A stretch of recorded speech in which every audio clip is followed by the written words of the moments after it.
If you're watching this on YouTube, just click the link above or in the description to visit our blog to make sure you have all the materials and ingredients that you'll need.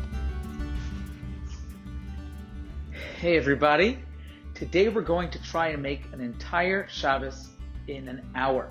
So because we don't cook on Shabbat, that means we have to prep everything for our Shabbat meals ahead of time. So today we're going to try to make everything we need for our Friday night dinner and our Shabbat lunch. And we're going to try to do that in just 1 hour. The way we do that, the way we maximize our time is to make sure that we plan ahead of time. So if you spend just a couple of minutes planning, it will save you a ton of time down the road.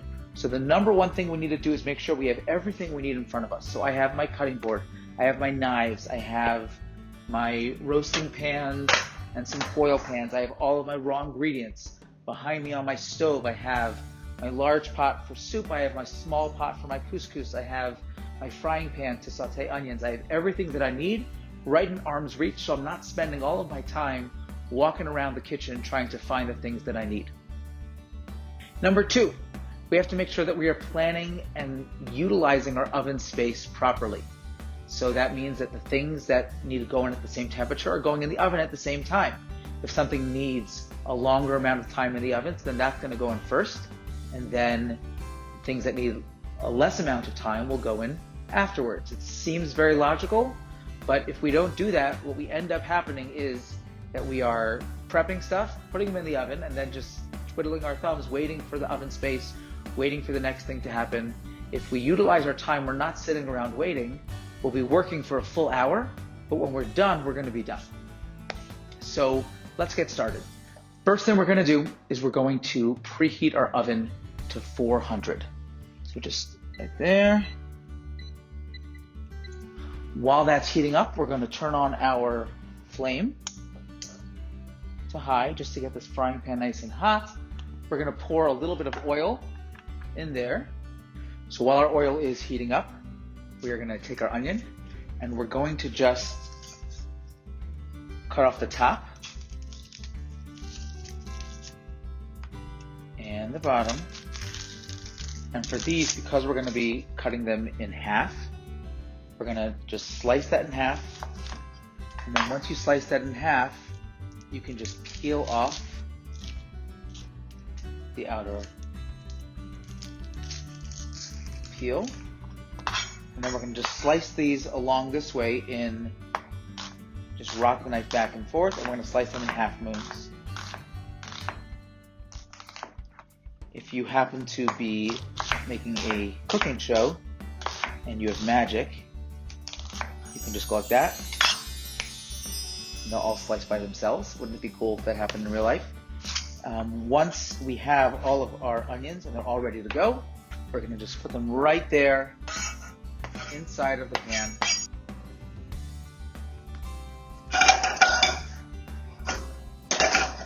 So while our onions are heating up, we're now going to prep our vegetables.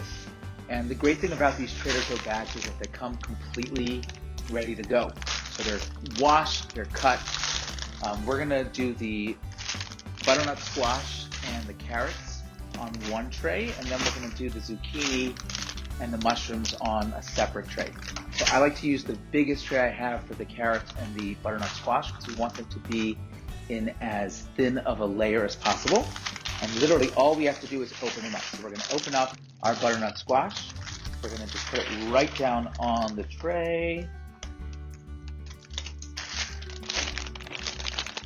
Take our carrots, do the same thing.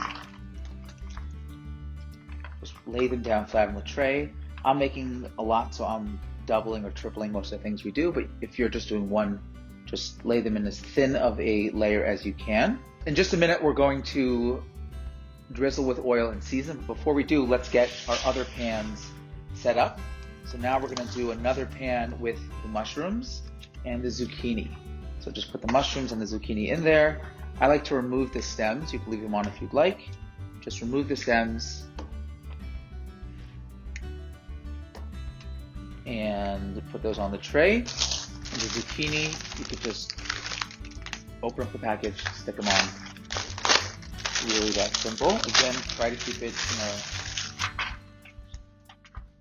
thin layer if possible. So now we have our carrots and butternut squash on one pan. We have our mushrooms and zucchini on a second pan. Now we're going to take out a third pan and we're going to empty out our potatoes. So just take those potatoes, open up the bag, pour them right into the pan. And now we're ready to drizzle everything with olive oil. Again, we're going to try to do everything kind of like an assembly line to maximize our time. So I have a little spray bottle to spray the olive oil. If you don't, you can just do a light drizzle. And we're going to drizzle olive oil over everything. So over all the vegetables, both the pan with the carrots and the butternut squash, the zucchini and the mushrooms, and the potatoes.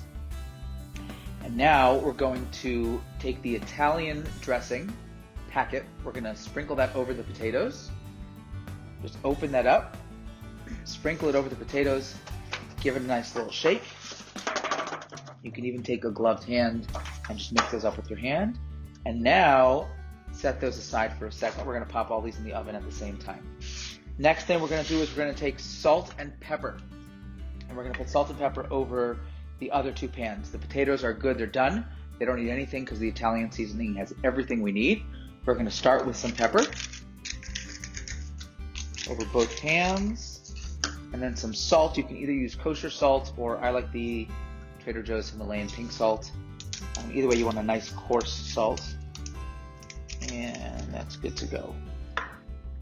That's all you really need on these vegetables. Salt and pepper does the trick. If you want to add a little extra, what I do is I put a little bit of the Trader Joe's mushroom umami on the mushrooms just to give them a little bit more mushroom flavor. I don't know if you can see that. Can you see that? There we go. And then on the carrots and the butternut squash, I'm going to drizzle a little bit of maple syrup, which we have because we're going to use for our chicken. And I'm going to do a splash of bourbon. So we're going to drizzle on top of the carrots some maple syrup. You don't want pancake syrup. That's mostly high fructose corn syrup, but actual maple syrup. We're going to put a splash of bourbon. If you'd like, that's an optional thing that will make it taste delicious. I'm also adding some fresh rosemary and thyme that I checked. These are things that need to be checked for insects. If you know how to do that and you'd like to check them, feel free to add that, or you can just add rosemary and thyme, the spice, which do not need to be checked. Once the vegetables are all seasoned, we're ready to pop them in the oven. So let's stick them in the oven. While I'm standing here by the oven, I'm going to give our onions a nice little shake. So let's take the chicken out. If you need to clean the chicken or skim anything off, you can do so at this point. Now let's lay our chicken out in the pan so we don't have pieces that are overlapping. We're going to drizzle it with olive oil and then season with our salt and our pepper. So we're going to season salt and pepper, and then we're going to take some paprika and just lightly season the chicken.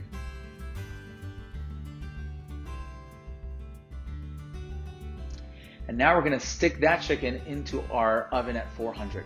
In a little bit, we're going to lower that once the carrots come out.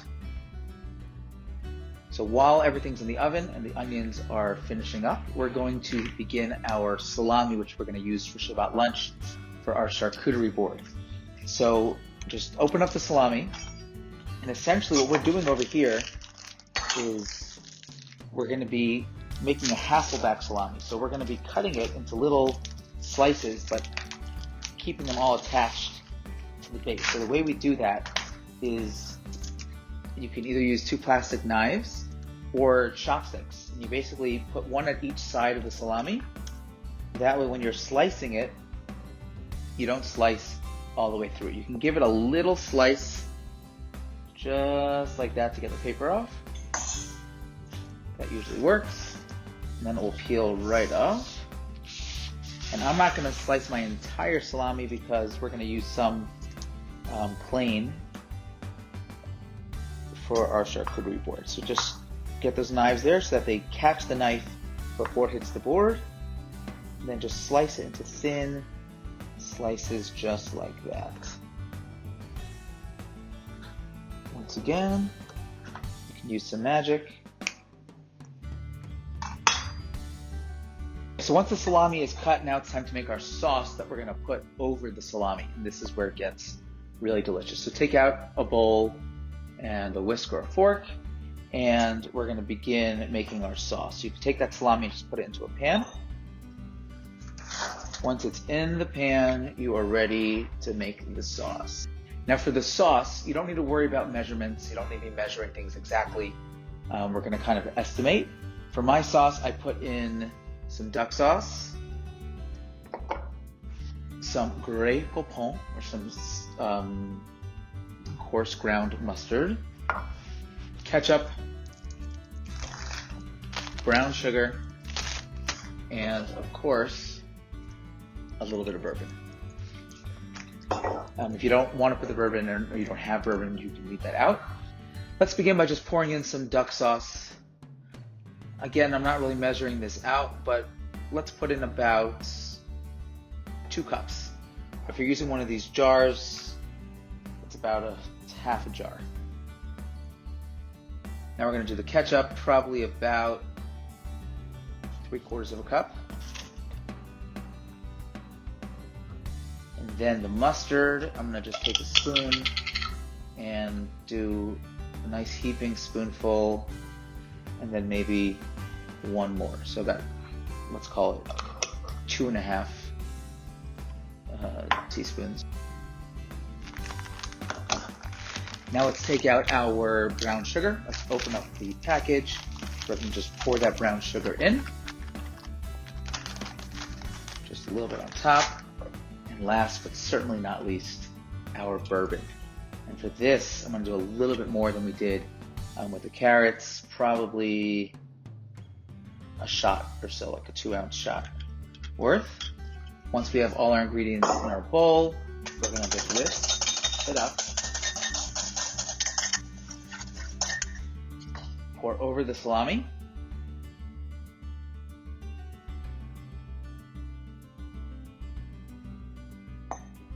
and then take our pan and stick it in the oven. And if you move this pan aside, there should be plenty of room for everything. But we're now going to heat up a little bit of oil in the pot behind us. And the oil that's in the pot is going to be for our couscous. We're going to toast that. Just pour some oil in the pot. You can put that on to high. While that oil is heating up, let's make the sauce for the chicken. So for this, once again, we can use another bowl.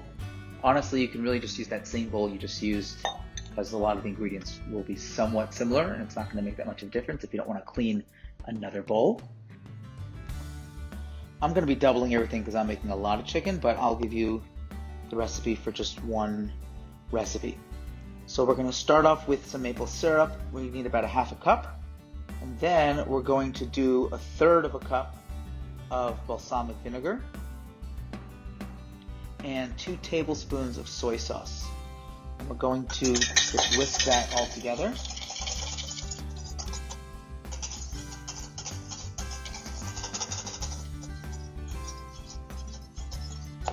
We're now going to take the sauce we just made for the chicken and we're going to pour it into our pan of onions. So we're going to pour it right over there. And now we're going to just mix that all together.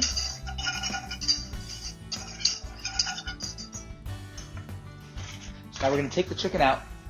We're going to take our sauce. We're going to pour it all over the chicken.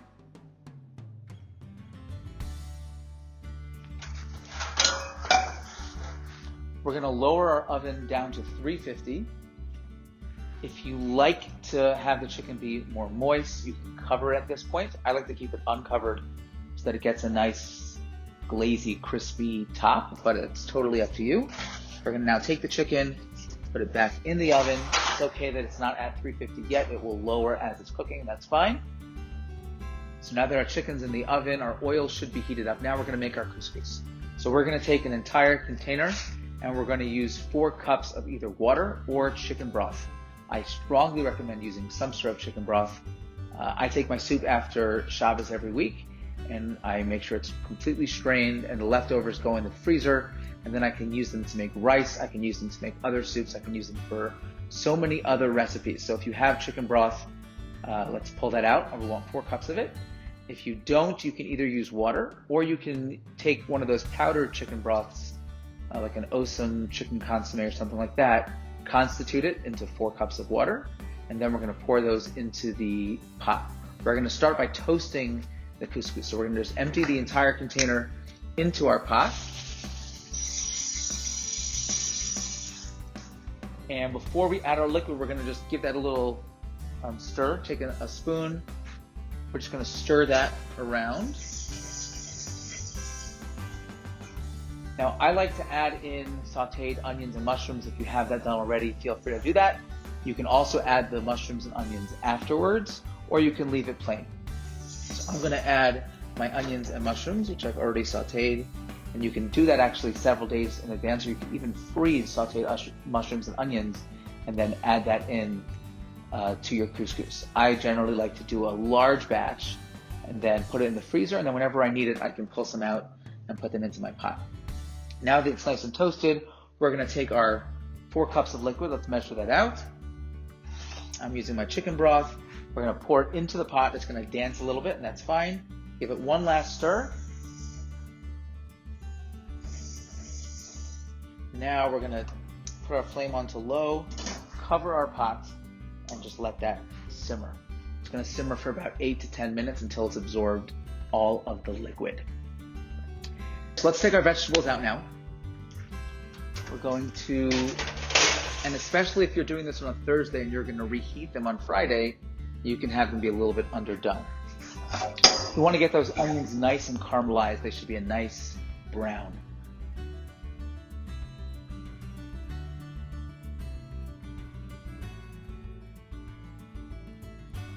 So now our chicken is in the oven, our couscous is going, our vegetables have already come out. Now let's make our soup and our cholent while we're waiting for everything to finish cooking. Cholent is one of those things that's really a cholent. There's no absolute recipe. And with that said, people make cholent differently. So I'm going to take my crock pot, my slow cooker, and if you're doing this on a Thursday, you can prep it all and then stick the whole thing with the cover into the refrigerator. If you're doing this on Friday, you can just start cooking. The trick I like to do with my cholent is I don't add the barley until the cholent itself is cooked. That way the barley doesn't get burnt and it doesn't begin to shrink and get all tiny. So a standard cholent has an onion, a potato, meat, beans, and barley. I start by just taking a whole onion, take the peel off, stick it in whole. I'll take a potato and I'll just cut that now into, let's say, 8 pieces or so. And I'll put those potatoes in the pot. Then I'll take my meat, and you can either use a big London broiler, you can use some stew meat, whichever you prefer. I'll stick that inside the pot, and then you can season with salt, pepper, some onion soup mix. Once we have all the ingredients in the pot, we're just going to add water to cover. Once that all comes to a boil and the meat is cooked, then we'll put some barley, we'll put some beans. You can do some raw beans, you can even put a can of baked beans, and just put it on low and let it cook through Shabbos. And that's really it. If you don't have a slow cooker, you can even do it in the oven. We've done that before. You can put the oven on 250 if you have a Shabbos mode on your oven. You can stick that in on a Friday, make sure it's fully cooked before Shabbos, and then it can continue slow cooking throughout Shabbos. Then you can take it out Saturday. Just make sure you have a Shabbos mode, which is a little bit confusing. It doesn't mean you can cook with it on Shabbos, but if you put it in before Shabbos, it will make sure that the light doesn't turn on when you open the oven, and some will make sure that cold air doesn't go in and trigger the thermostat. So that's the simple cholent. I like to do something a little different in my cholent. If you've had my cholent and you want the recipe, this is it. Same thing we did with Sarah's cholent, but I add ketchup and mustard, brown sugar, and crushed red pepper, and a lot of fresh garlic, probably 3 spoonsful of crushed garlic. And then I'll add all of that to the cholent itself. We'll even throw in hot dogs sometimes for the kids. They like that. You can't really go wrong with the cholent. You just stick things in the pot. If you're overthinking it, you're probably doing something wrong. Cholent is supposed to be the easiest thing possible. So now that our cholent is done, I'm going to set it aside. I'll stick it into my refrigerator and we'll keep that in there until tomorrow, and tomorrow morning I'll stick that on the base of the crock pot and let that cook. Now let's get to soup. I like to use the biggest pot I can find, and the reason for that is that the soup is going to boil out. Especially the way I make the soup, I like to keep it boiling for a very, very long time. I put my soup up usually Thursday afternoon, Thursday evening, and it cooks all the way through to Friday night. The important thing with soup, if you don't want it to be cloudy, is to make sure that it never really reaches a full boil, especially not when everything's inside the pot when it's first cooking. So what you want to do is put it up really high. As soon as it starts boiling, you want to then lower it down to a simmer. So I find these two things to be extremely helpful. These are basically bags, and what this allows me to do, and when we get to our matzo balls, you'll see why that's important.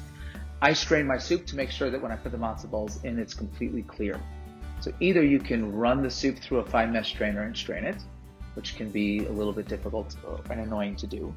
Or I find that if I put everything in these little bags, it gets all the flavor and then everything stays separate the way I want it. So I have these types of bags where I can put things that normally would require checking for insects. I know that grosses some of you out, but chances are if you're not checking your vegetables and produce for insects, you're probably eating them. But if you use one of these bags, it will make sure that you can use those herbs without having to check as thoroughly. So I'll take fresh dill, and I'll put the fresh dill inside of one of these bags, and I'll do the same thing with my leek. So leek and fresh dill are going inside of one of these bags. Just put it right inside like that. Then you can just give it a little pull, tie a knot, stick it inside the pot. Simple as that. I like to use a whole roaster chicken. So one of these small chickens, I stick that whole chicken inside of one of these bags.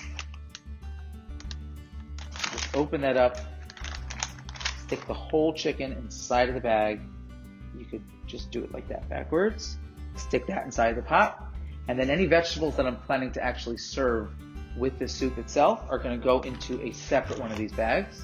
And then I can just open that one bag and use that for the soup. So I'm going to cut up some carrots, some zucchini,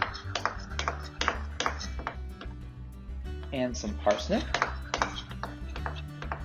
I'm going to put all of those inside of this bag, stick that back in the pot. So now I have a bag of the chicken, I have a bag of carrots, zucchini, and parsnip, and I have a small bag of leek and fresh dill. Now another trick I learned, which I find to be very helpful, is I put in a bunch of onions, but I keep the peel on. And that adds some flavor. Apparently, I find it makes a difference. So I'm going to put those inside one of these bags as well. So I'm going to take the onion, I'm going to cut it in half. I'm going to keep the peel on, and then I'm going to take these onions that are cut in half. I'm going to do that probably with 2 or 3 of these onions. I'm going to stick them inside of the bag, pop that bag in, and that's it. Now I'm going to fill up my pot with water almost to the top. I'm going to season with some pepper, some salt. I like to put in the Trader Joe's umami, some onion powder, some garlic powder. I would say under season now because you'll always be able to season it more tomorrow when it's finished cooking. And that's really it. Now take our pot, we're going to put it on the stove. The couscous is ready to come off. Let's turn that off. Let's move that aside. Let's put our soup pot on here. We're going to start with it uncovered on high. As soon as it begins to boil and bubble, we're then going to lower the flame down to a low medium and cover it. And that is our soup. Now that the vegetables have cooled, I like to just combine them into one pan so that it takes up less space when I'm reheating, and also it looks a lot nicer all together. Now let's take the salami out. Ooh, that looks delicious. We're going to leave the chicken in because it needs a lot more time. It needs about a full hour once we put it back in at 350. So while the chicken is cooking, I'm going to show you how to make matzo balls. Now the trick with matzo balls, if you want them to be fluffy and airy, is to make sure that you add them into a pot that is rapidly boiling. You also want to make sure there's nothing else in the pot. So you can either do it with a pot of water, but if you really want them to be flavorful, you want to add them to your pot of soup.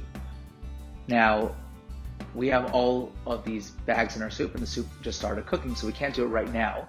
But I'm going to show you, with another pot of soup that I made, how to make the matzo balls. So we're going to start by just following the package instructions. We're going to follow all the package instructions except for where it says you need to refrigerate it and keep it aside. You can ignore that. We're going to make them pretty much right away. Just check them there. Make sure there's no blood spots. Pour those into our bowl. We're going to add a drop of oil.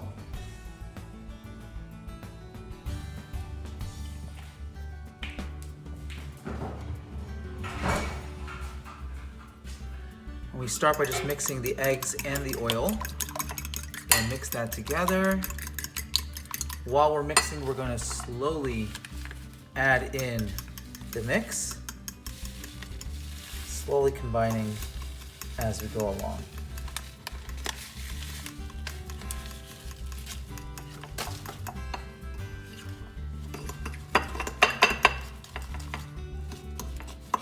Once it's fully combined, you can let it sit for a minute.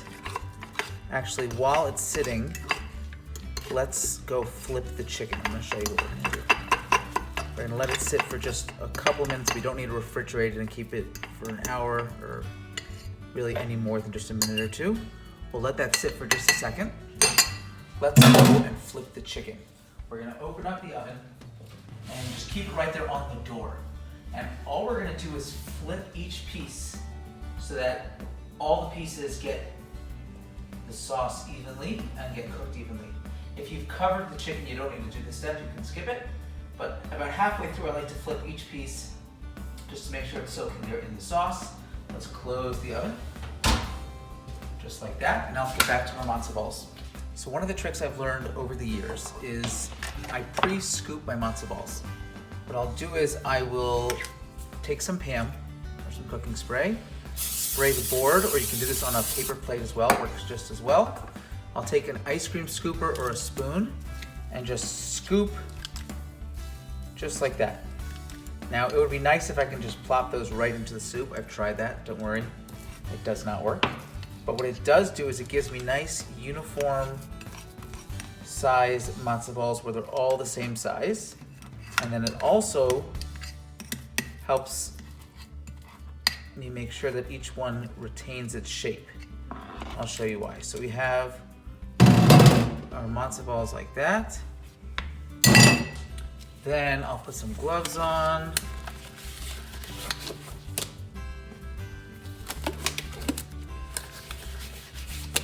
Spray it again.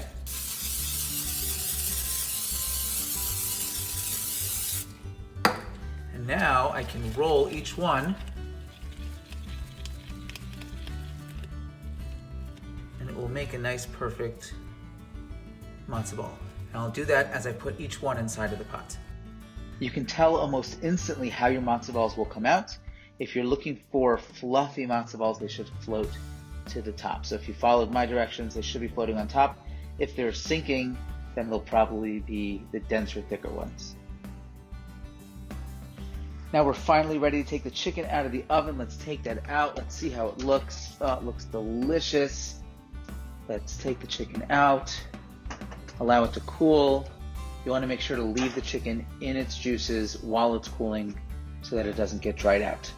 And that's it. Shabbos in an hour. Wasn't too bad, was it? Well, thank you so much for joining me in my kitchen. It made the cooking so much easier. And I hope you have a wonderful Shabbos and all your food comes out amazing. Please make sure to send us some pictures before Shabbos. Let us know how everything came out, what you liked, what you didn't like. If we ever do this again, we'd love to have your feedback. In the post, I'll show you how to assemble your charcuterie board for your Shabbat day lunch. And that's about it. Hope you guys all have a wonderful Shabbos, and I hope to see you guys back here soon. Shabbat Shalom.